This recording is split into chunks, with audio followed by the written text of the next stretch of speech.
9 नवंबर को धरना प्रदर्शन पर बैठे हैं और अभी तक हमारा धरना प्रदर्शन जारी है नकलों में, लेकिन हमारी सुनने वाला कोई नहीं है। हमने आंदोलन किया, सभी पार्टियों के पास गए, मिले, अपने कागजात जो भी हैं डॉक्यूमेंट सब दिखाए, लेकिन किसी ने आज तक हमारी नहीं सुनी। कल के खिलाफ लिखे तो हम कहाँ से लाएँ? सरकार लिखेगी कि हम लिखेंगे? अपनी मेहनत मजदूरी करते हैं, खेतों में बागों में बाग रखाते हैं, डलिया टोकरी बुनते हैं, यही हमारा धंधा है और कोई धंधा नहीं है। सरकार हमें कुछ देती नहीं है और हमारे ऊपर तो बहुत अत्याचार होता रहा है, पुलिस भी अत्याचार करती है और वैसे भी और आज भी कर रही है एरिया के नाम से अत्याचार हमारे ऊपर। सूर्यवंशी हैं, हम एरिया ही कहलाते हैं और एरिया ही रहेंगे। हम एससी में नहीं जाना चाहते, हमें तो उच्च श्रेणी में रख दिया जाए, चाहे ओबीसी रख दिया जाए, चाहे कुछ भी, लेकिन एरिया है, एरिया ही रहेंगे। क्या परिचय है सर जी अपना? मेरा नाम रूपकिशोर अहेरिया है, मैं जिला अध्यक्ष हूँ अहेरिया समाज हाथरस से। हमारी समस्या अब ऐसे नहीं, करीब कम से कम 50 वर्षों से चली आ रही है। हम 1950 में अहेरिया उर्फ बहेलिया नाम से अंकित थे गजट में।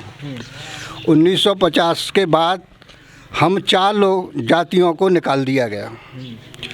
इसमें अहेरिया, खटीक और कोरी और एक और जाति मेरे फारू, इन चारों को निकाल दिया गया था। उसके बाद 1956 में इन 3 जातियों को वापस ले लिया गया, हम लोगों को अहेरिया को छोड़ दिया गया। जब से अहेरिया अभी तक किसी गजट में नहीं आता है और ना ही हमें किसी जाति में श्रेणी में रखा गया है। हमने आंदोलन किया, सभी पार्टियों के पास गए, मिले, अपने कागजात जो भी हैं डॉक्यूमेंट सब दिखाए, लेकिन किसी ने आज तक हमारी नहीं सुनी। फिर हमने हार के एक धरना प्रदर्शन नकलों में 29 अक्टूबर को दिया था। हमने माननीय योगी जी को, उन्होंने भी हमें टाल दिया गया 15 दिन के लिए कि हम आपकी आवाज़ 15 दिन के बाद पहुंचा देंगे। तो हमने 15 दिन उनका इंतज़ार किया, लेकिन उन्होंने कोई हमें जवाब नहीं दिया।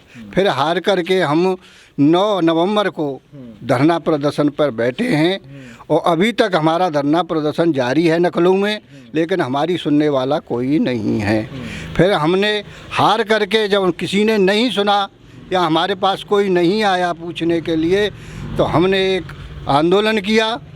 उसमें जब हमें बाबा जी ने आश्वासन दिया कि हम आपकी बात 4-5 दिन में सुन लेंगे, लेकिन अभी तक हमारी कोई आवाज़ नहीं सुनी हमारी और हमको टाल रहे हैं। अब आचार संहिता लग गई, अब ये इन्होंने समय ऐसे करके टाल दिया है। तो गुरुदेव, अभी तो चलो तत्कालीन सरकार की बात है, आप 50 साल से इस चीज़ की बात कर रहे हैं। जिस गर्व से, जिस जोश से आपने बताया कि मेरा नाम ये और मैं अहेरिया समाज का हूँ, उसको लिखा पढ़त में करने में इतनी समस्या क्या है सरकार को? चाहे वो कोई भी सरकार रही हो, आज का मुद्दा नहीं है। 50 साल में आपने बहुत सरकारें देखी, आप तो अनुभवी लोग हैं, बुजुर्ग लोग हैं हमारे, आपने हर तरह की सरकार देखी, हर तरह की सरकार से मांग रखी। इतनी क्या समस्या है किसी को कि उस चीज़ को सिर्फ लिख देने में, जो आप बोल रहे हैं उसको लिखने में इतनी दिक्कत क्या है सर जी? ये राजनीतिक लोग नहीं होने देते हैं इस काम को। क्या कारण क्या है इसका? कारण ऐसा है कि हम लोगों को पहले एससी में आते थे तो उन्होंने निकलवा दिया। अब वो एससी में हम जो डॉक्यूमेंट देते हैं तो उस पर वो खड़े हो जाते हैं कि इनको नहीं रखना चाहिए। और ये पार्टी पॉलिटिक्स की बात है, हमको नहीं किसी बात का लाभ दिया जा रहा है। और हमारे बच्चे भी पढ़े लिखे हैं, सब ग्रेजुएट हैं, न किसी को नौकरी मिलती है, न किसी को सरकारी सुविधा मिलती है। बिल्कुल हमको तो कहीं रखा ही नहीं है सरकार ने। हमने सब सरकार से ये कहा है कि हमें कैसे भी किसी भी में रखो। अरे आप एससी बीसी किसी श्रेणी में तो रखो, पर कोई सुनता ही नहीं है। हम तो सब जगह भाग भूग के और परेशान होकर बैठ गए, फिर आंदोलन करें। पहले भी हम लोगों ने बहुत कोशिश करी है आंदोलन, पर आज तक किसी ने सुना नहीं है। जाति प्रमाण पत्र शायद लोगों के लिए बहुत मामूली सी चीज़ हो सकती है, पर आपके लिए बहुत बड़ी बात है, ठीक है। और मेन बात ये है कि ये ना होने की वजह से क्या क्या समस्याएं हैं आपको, या इतनी टाइम से आ रही हैं, क्या क्या समस्याएं आती हैं गुरुजी? समस्या ये आ रही है साहब, न तो हमारे बच्चे अच्छी तरह शिक्षा पा सकते हो।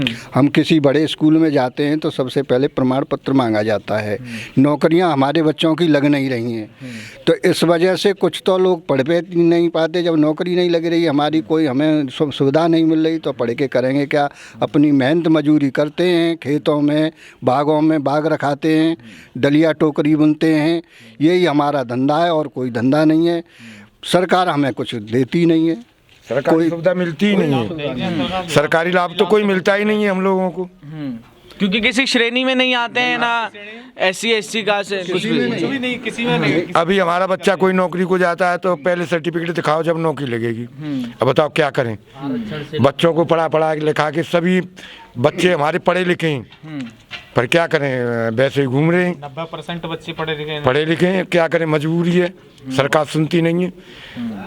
पर हम भी अब के सरकार को वोट नहीं देंगे अगर हमारा काम नहीं होता है तो। हाँ, सरकार को वोट नहीं देंगे।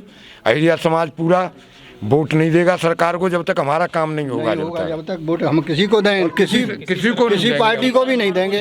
यही नहीं कि बीजेपी कोई जो हमारा कोई काम नहीं करता है तो हम किसी को वोट। सरकार तो सभी रही है भाई, हम भी भारत के सरकार तो सभी रही है, बीजेपी रही है, सपा भी रही है, बसपा भी रही है, कांग्रेस भी रही है हमारे उसमें, पर आज तक किसी ने हमारी सुनी नहीं, तो हम नहीं वोट देंगे अब किसी को। कितनी जनसंख्या अंकल पूरी अहिरिया समाज में? 16 लाख है। 16 लाख है पूरे उत्तर प्रदेश में अहिरिया समाज। यानी कि 16 लाख लोगों का अभी तक जाति प्रमाण पत्र ही नहीं बना है। नहीं, कुछ इधर जिलों में बहेलिया नाम से बनाए थे। जैसे आपने बताया कि 2 अलग अलग हो गए थे। तो इधर जो मैनपुरी साइट है, इधर बहेलिया के नाम से अभी जारी हैं, लेकिन हम इधर है पश्चिमी उत्तर प्रदेश में अहिरिया नाम से जाने जाते हैं, और हम अहिरिया ही हैं। हमें तो अहिरिया के नाम से चाहे किसी भी श्रेणी में रख दिया जाए। अच्छा। हम ये नहीं कि SC में ही, BC OBC जैसी जिसमें रखा जाए उसमें रख दिया जाए। हमें मिलना तो चाहिए कुछ, लेकिन हम अहिरिया हैं। पहचान तो होनी चाहिए हमारा, कोई न कोई पहचान तो हमारे पास होनी। अभी क्या पहचान है हमारे पास? कोई पहचान ही नहीं है। कहीं जाते तो कोई पूछता है किस श्रेणी में आते हो, तो कोई मालूम ही नहीं किस श्रेणी में आते हैं। बच्चा नौकरी को जाता है, फौरन भगा देते हैं, चलो तुम्हारी नौकरी नहीं लगी, कागज लेके आओ। अरे जब हम जनरल में भी नहीं है ना, जनरल वाले बना के नहीं देते। पटवारी से कहते, पटवारी कहते हैं कि लिखित लाभ लिखित, तो हम कहाँ से लाएं? सरकार लिखेगी कि हम लिखेंगे? तो बहुत परेशानी है साहब। अच्छा अंकल जी, एक बात बताओ, ये तो 50 साल से चल रहा है कि पहले अहिरिया था, फिर ये हुआ। सांस्कृतिक क्या इतिहास है कि जैसे अभी एक सज्जन हमें बता रहे थे कि एकलव्य और महाराणा प्रताप का उदाहरण दे रहे थे, क्या सांस्कृतिक इतिहास है अहिरिया का? अहिरिया का इतिहास ये है कि हम उनकी, जैसे सेना में लोग ना रहते ही, हाँ जी, तो सेना ही में रहते ही, फिर हम लोग वहाँ से जैसे महाराणा प्रताप के वहाँ से भागे आई, इतने बिते आके बस गई, तो हमारा कोई वजूद ही नहीं रखा है। हमें तो अंग्रेजों ने भी हम लोगों से जनान पैसा लगाया था। पहले जब अंग्रेजी ज़माना था तो हमारे बुजुर्गों से जनान पैसा लगा दिया था, सब लोगों को जेल में भर दिया था, और हमारे ऊपर तो बहुत अत्याचार होता रहा है। पुलिस भी अत्याचार करती है, और वैसे भी, और आज भी कर रही है अहिरिया के नाम से अत्याचार हमारे ऊपर। हमें किसी श्रेणी में है ही नहीं, तो ये सोचते हैं जाने कौन लोग हैं, तो हमारे ऊपर अहिरियाओं के साथ बहुत अत्याचार होता है। और जब कोई काम ही धंधा नहीं है, क्या करेगा आदमी? मजदूरी करेगा, कोई ना कोई फिर गलत भी कर देता है, चोरी डकैती सब करते। क्या तो करें? अभी जैसे एक सज्जन हमारे बता रहे थे कि लोग हंसी गुल्ला करते हैं कि ये तो भगोड़ा समाज है, और ये सब चीजें भगोड़ा बताते हैं। कैसी कैसी चीजें सुनने को मिलती हैं। वहाँ से हम भाग के ही आए, तो अब बस जहाँ तहाँ आके बस गए, तो जो कहते हैं भगोड़ा आएंगे, तो भगोड़े हैं बिल्कुल। और हमारे जो वीर योद्धा थे टिक्का सिंह अहिरिया जी, उन्होंने कानपुर में 80 नावें डुबाई थी अंग्रेजों की।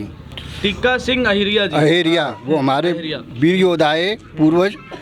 और हाँ, और हमारे जो हमारी लड़ाई हमने भाग लिया था, जब कांग्रेस से लड़ाई हुई थी हल्दी घाटी पर, तो हम लोगों ने ही बादशाह अकबर को हराया था।